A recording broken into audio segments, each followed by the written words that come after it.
Assalamualaikum warahmatullahi wabarakatuh. Halo semuanya, selamat malam.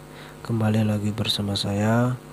Alhamdulillah, dalam kesempatan malam hari ini di sini saya bisa hadir kembali memberikan edukasi penjelasan tentang trading di Olim Trade. Nah, jadi dalam pembahasan video kali ini di sini saya akan bertrading menguji coba kembali strategi C5 dan C2 dalam aset mata uang. Nah, kenapa Kang di sini menggunakan aset mata uang? Karena pasti setiap aset itu memiliki perbedaan, entah itu perbedaan dari tekanan grafiknya atau kebiasaan tren yang terjadi ya. Oke, di sini kita tidak usah lama-lama ya, karena pasti sudah tahu bagaimana cara menggunakannya. Di sini saya akan mencoba saja menggunakan strategi ini dalam aset mata uang. Apakah terjadi perbedaan atau tidak? Mari kita coba ya. Kita uji coba.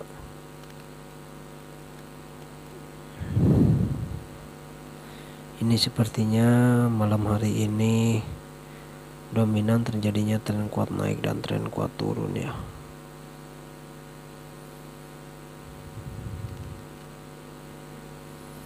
Tuh.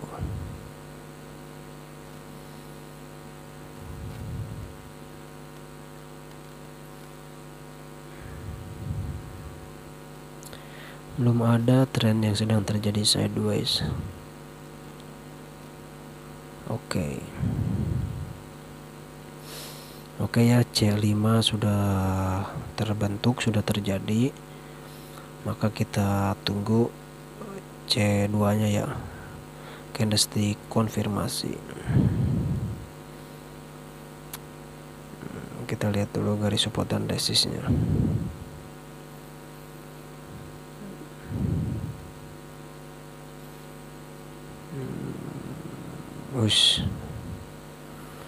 Menjadi penaikan. Oke.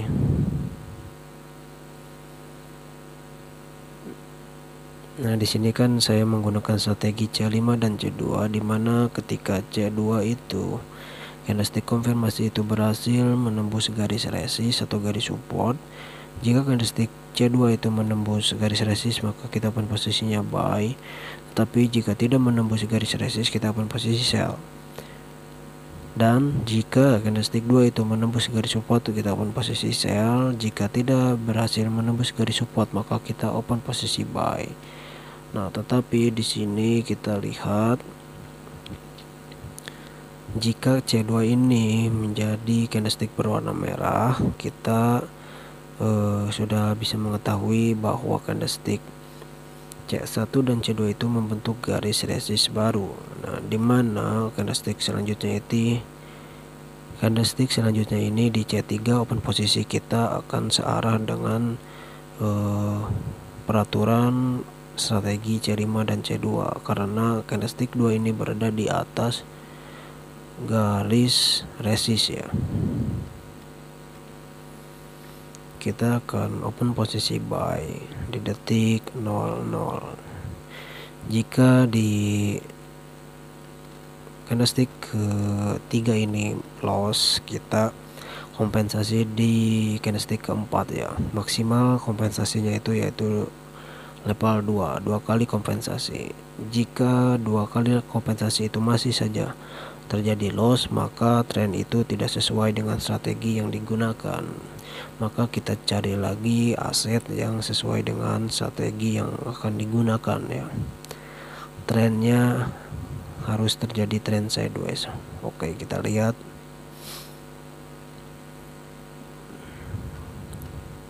Sepertinya pergerakan candlestick ini trennya akan terjadi normal ya. Oke, tetapi kita tidak tahu ya, belum tentu di detik akhir akan menjadi normal, malah menjadi agresif. Oke, kepada teman-teman yang belum mensubscribe channel YouTube ini, silahkan disubscribe terlebih dahulu, like dan share agar channel ini bisa maju dan berkembang lagi ke depannya, dan tentu juga bisa bermanfaat bagi teman-teman semua. Oke ya, alhamdulillah tadi profit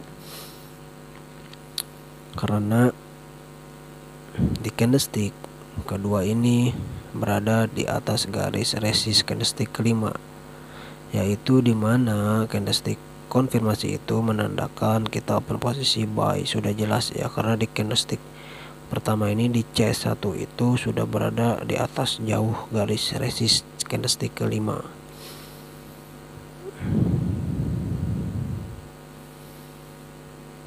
Ini garis resist ya, resist jangka panjang, support jangka panjang, resist, support, maaf ini support, ini resist ya. Ini juga resist, ini support, tetapi di sini penembusan.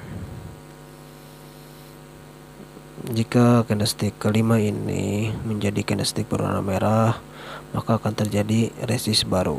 Tetapi jika candlestick 5 ini menjadi hijau, maka akan penaikan menembus garis resist sebelumnya dan akan membentuk garis resist baru ya. Ketika candlestick 5 ini menjadi candlestick hijau, dan kemungkinan besar akan menembus garis resist jangka panjangnya. Oke ya, kita lihat, kita tunggu terbentuknya terjadi candlestick C5 atau candlestick sinyal. Nah, bagi teman-teman yang ingin bergabung dalam grup Telegram saya, yang ingin belajar memperdalam ilmu trading, silakan teman-teman bergabung. Linknya sudah saya cantumkan di dalam deskripsi. Oke ya, kita lihat. Oke, fix membentuk garis resist baru, support.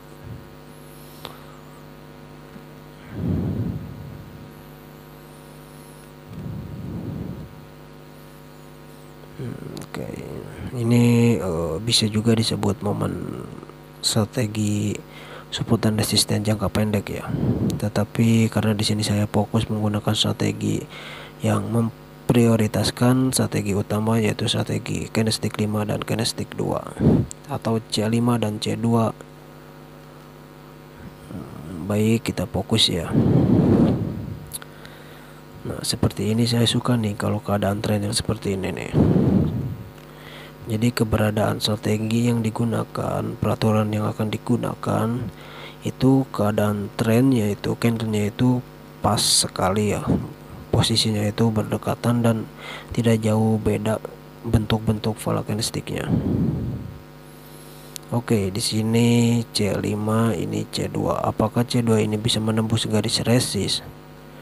Oke, menembus. Jika candlestick 2 ini menjadi candlestick bullish yang dimana menembus garis resist di C5, maka di C ketiga kita open posisinya buy. Oke ya, tetapi kita tidak tahu jika candlestick 2 ini menjadi candlestick hijau yang bisa menembus garis resist, kita open posisi buy. Jika tidak bisa menembus garis resist, maka kita open posisinya sell. Oke, kita tunggu, masih ada 10 detik lagi. Bisa jadi juga ya, tiba-tiba pelongsoran agresif. Oke, kita akan open posisi sell. Kenapa Kang open posisi sell? Karena dalam peraturan di strategi C5 dan C2, jika candlestick konfirmasi itu di harga penutupannya tidak bisa menembus garis resist atau support, maka itu kita reversal ya, kebalikannya. Jadi ketika C2 itu menjadi candlestick warna hijau, dia bisa menembus garis resist atau tidak. Jika bisa, kita open posisinya buy, tetapi jika tidak, kita open posisinya sell. Jika di C3 ini kita open posisi terjadi loss, maka kita akan kompensasi maksimal level 2 ya. Jika kompensasi level 2 itu masih saja kita mendapatkan loss, berarti tren sudah tidak sesuai dengan strategi. Oke ya, kita lihat open posisi sell kembali.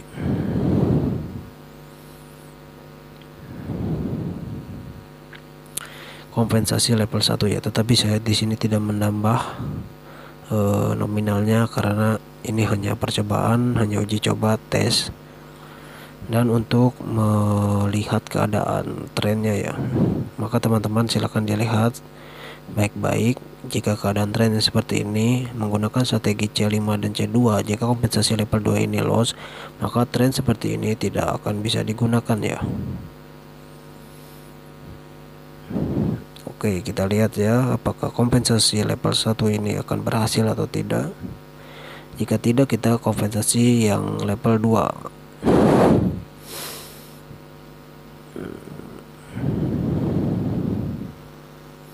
Oke, kita tambah saja ya.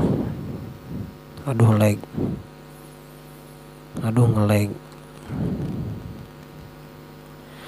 Oke, kita telat, tapi tidak apa-apalah. Oke, kita lihat dulu ya.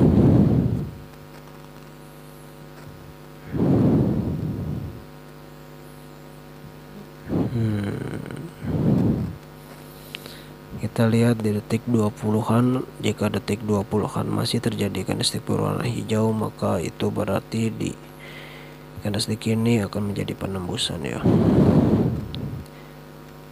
Oke, sudah terjadi candlestick berwarna hijau di detik 20-an, maka itu artinya kompensasi kita akan loss, dan tren yang sedang dipakai,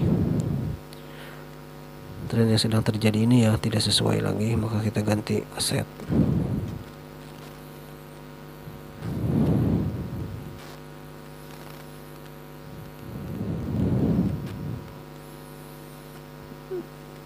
Oke, kita coba di aset GPP NZD ya.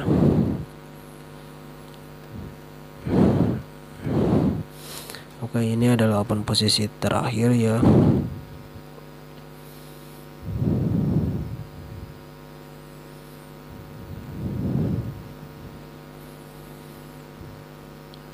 Ini garis resistnya,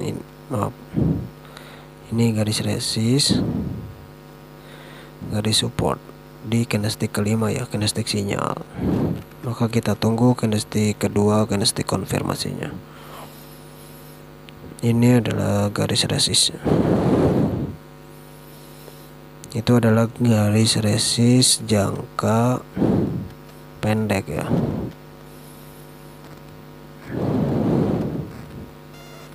Ini jangka panjangnya. Oke, kita lihat, kita tunggu. Jika candlestick kedua ini menjadi candlestick berwarna merah dan mampu melebihi garis support di candlestick kelima, maka kita open posisinya sell. Tetapi jika tidak mampu, kita open posisinya buy.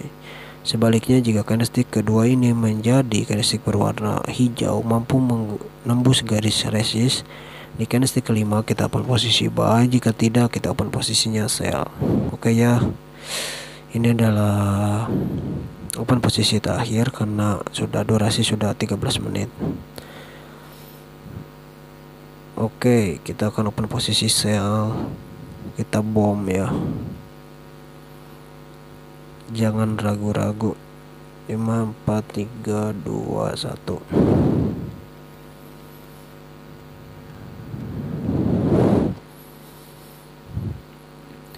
Kenapa Kang dibom? Kenapa ya? Karena di sini sudah jelas pasti kita akan profit.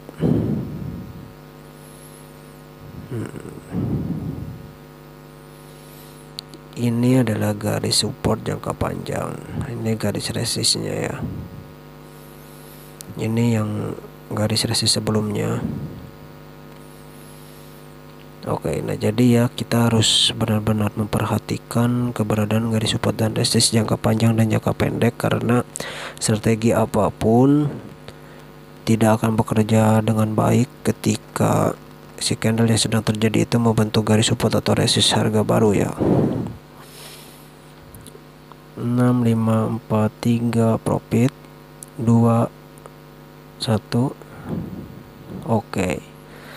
Nah, jadi beginilah ya manfaatnya kita mengetahui strategi atau kita bisa menguasai strategi support dan resisten jangka panjang dan jangka pendek. Jadi ketika kita menggunakan strategi apapun dan candlestick itu sudah membentuk garis support dan resist di harga baru, maka kita tidak usah menggunakan strategi yang lainnya ya, kita menggunakan strategi support dan resisten.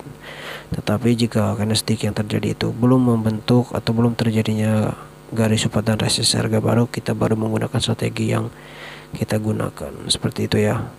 Oke, mungkin cukup sekian yang bisa saya jelaskan, yang bisa saya sampaikan. Mohon maaf bila ada kesalahan kata.